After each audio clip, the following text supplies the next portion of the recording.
Hello, I'm Gator McKlusky.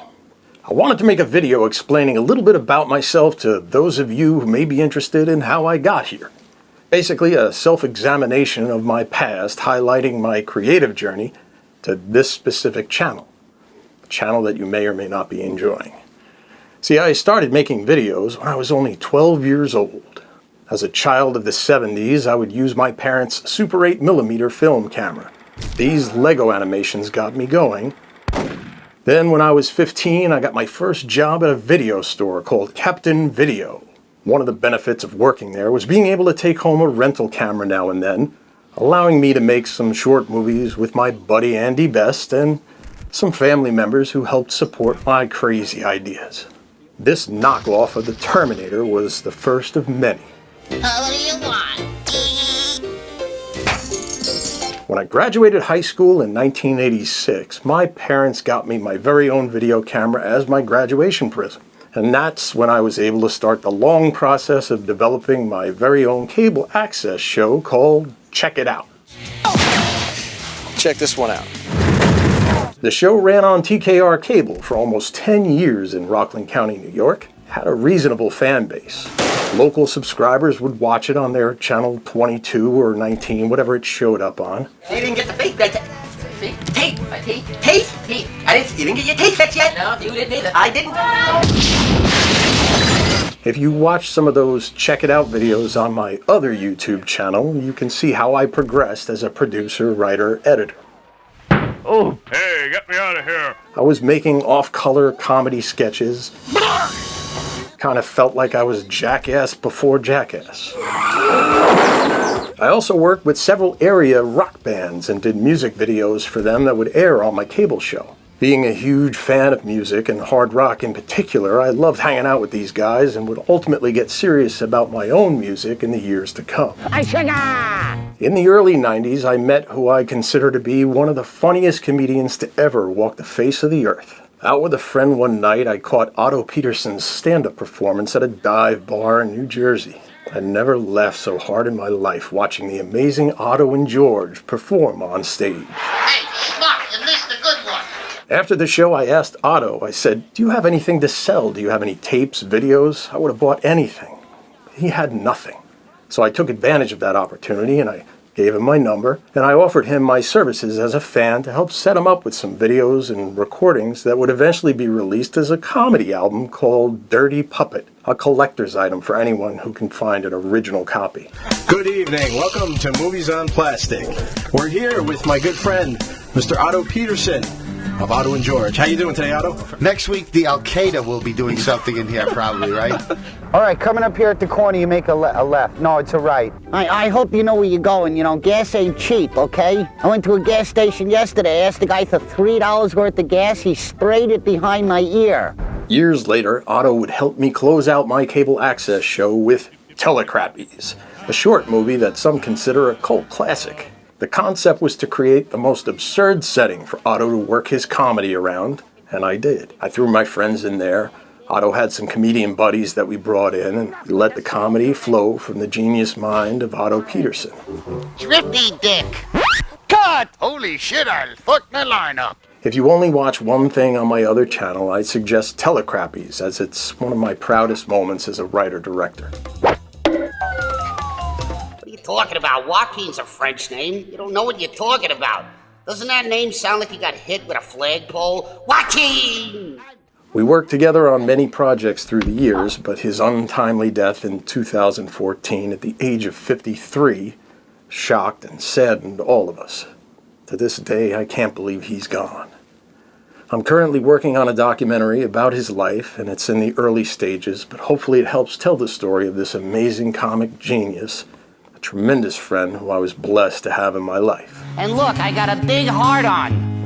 Very funny, and I really think he's going to make it big. Who gives a shit? My creativity stalled a bit in the 2000s, working 2 jobs and raising a family. I would constantly create these little videos of my kids to exercise my creativity. This Batman spoof is an example of that. I would also edit local cable commercials for my buddy Mitch Saul to make a few bucks on the side and help keep my editing chops sharp. Then in 2008, my friend Rob Dukes, who had become the lead singer of Exodus, one of the biggest metal bands in the world, approached me with an idea for doing a documentary about his time with the band. So Rob shot some stuff on tour and in the studio while making an album. I cut together a bunch of demos and got the band excited about the project. We met up with the guys in Exodus at a show in upstate New York to shoot a bunch of interviews that would help bring the documentary into its final form. We also acquired camera footage from a historic performance of the band at a festival in Germany. I cut that together as well, and in January of 2010, the band released Exodus, Assorted Atrocities, a 3-disc set with a CD and 2 DVDs, and then they flew me out to Los Angeles for a big premiere. I got to sit on stage with the band and take questions. It was pretty surreal. During that premiere, when I was out in LA, my father passed away.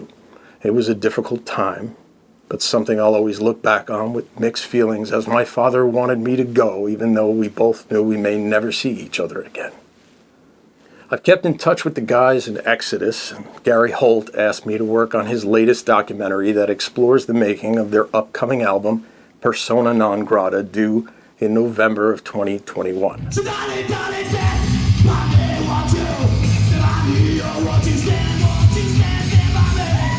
I also had a band with Rob Dukes in the late 90s called Bag Bomb. That was Rob's first time as a lead singer. We could all see that he had something special and was destined to be this rock star. Also recorded an album that you'll probably never hear, but most of the songs are on my other channel as well. Some of it's cool, some of it's not, but it was a great time to be in a band and explore all that creativity. Cover up in a blanket of fear, so should you. And if it's love that makes us you.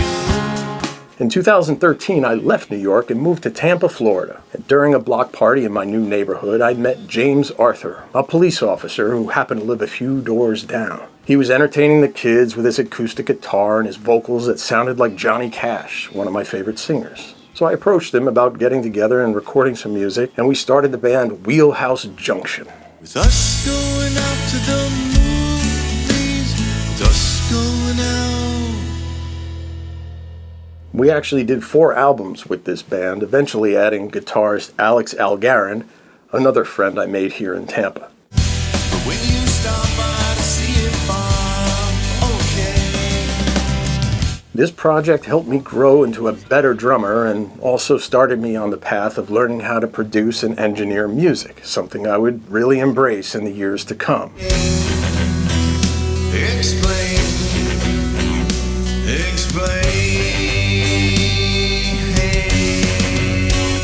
Because after that, I got back together with Rob Dukes and we recorded some demos for an album that's yet to be released. I stand here, bruised and bloody, despite everything you say. I don't give a fuck 'cause I know you hate me. I felt the need to focus on heavier rock songs, stuff I grew up on.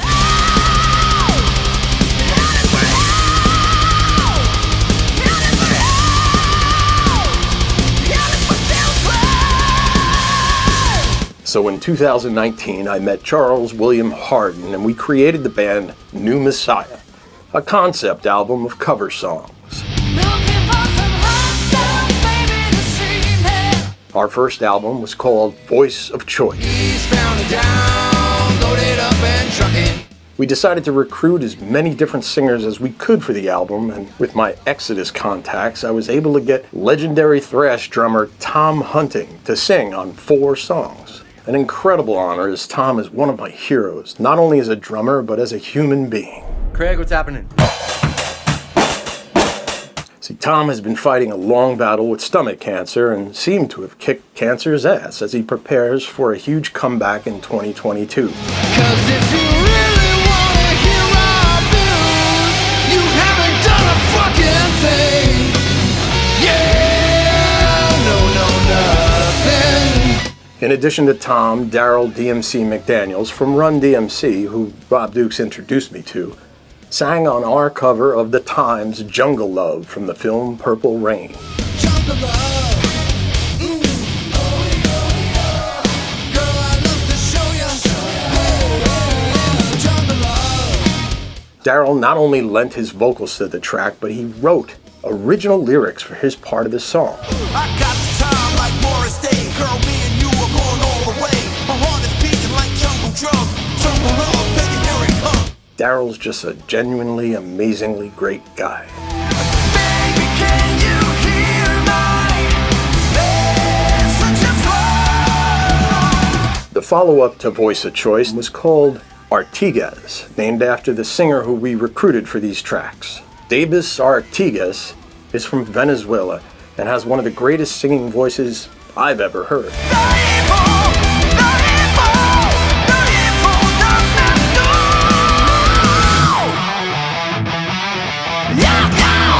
He sings Dream On by Aerosmith, and I hesitate to say, but it rivals Steven Tyler's version. Prove me wrong.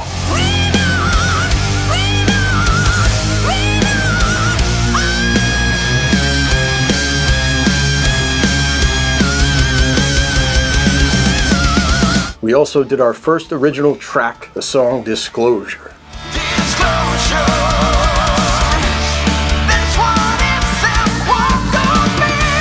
What made that song so special, it was not only the first original track for the band,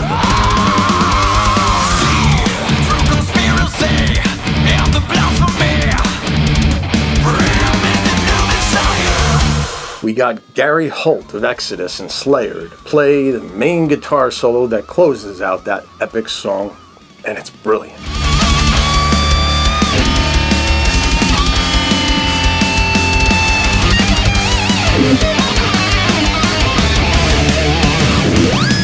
If you don't know who Gary Holt is, Google him. The man is one of the greatest guitarists in the history of metal.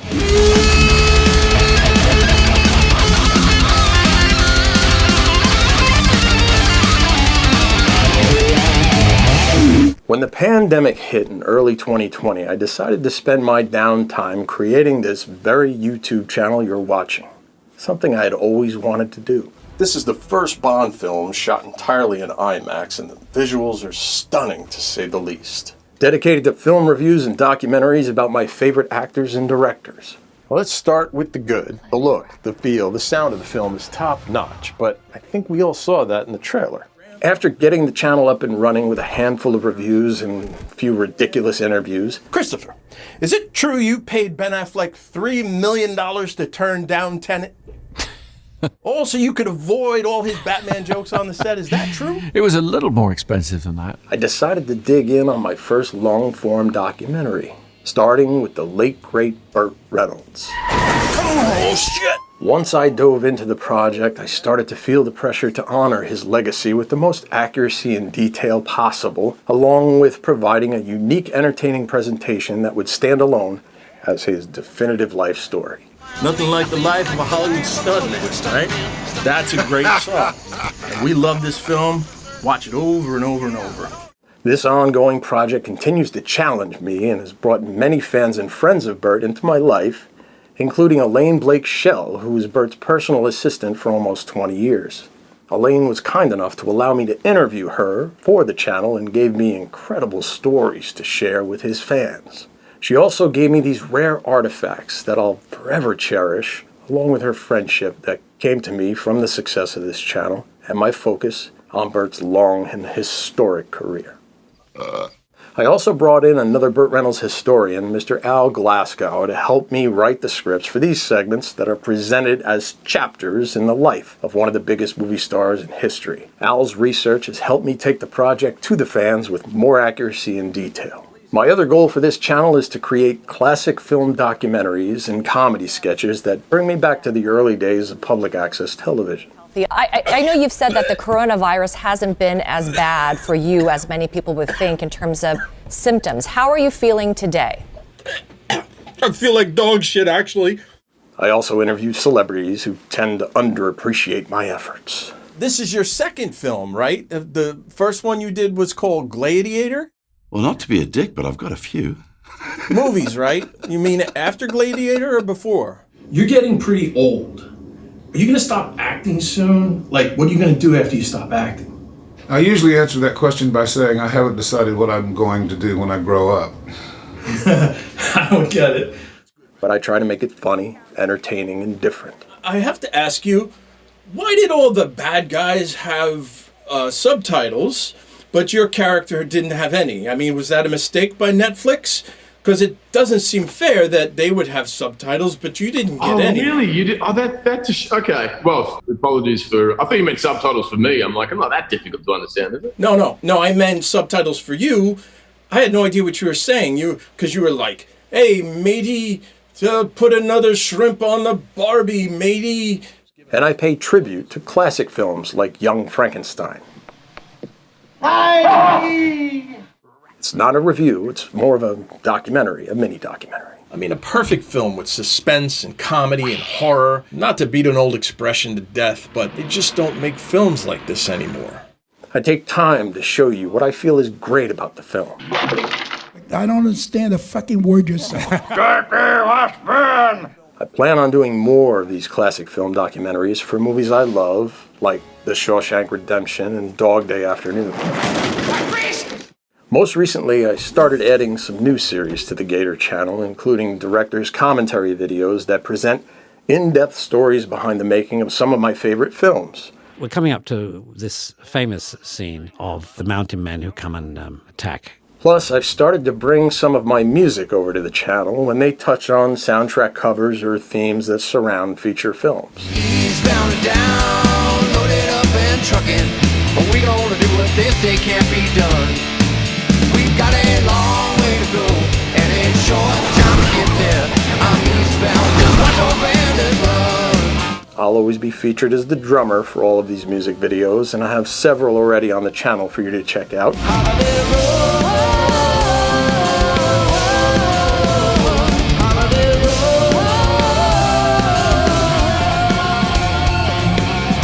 Including the theme song from Gator.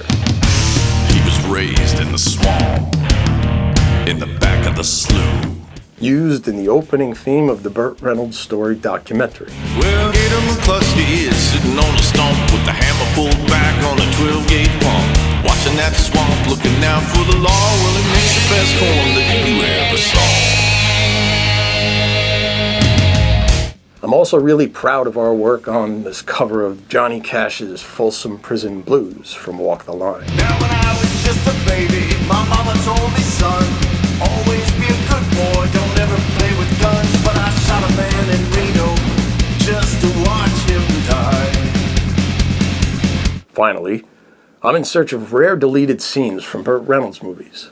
The first in this series is from the 1978 film Hooper. He goes, I go. Got it? Yeah, I got it. And I'll make sure Roger gets it, too.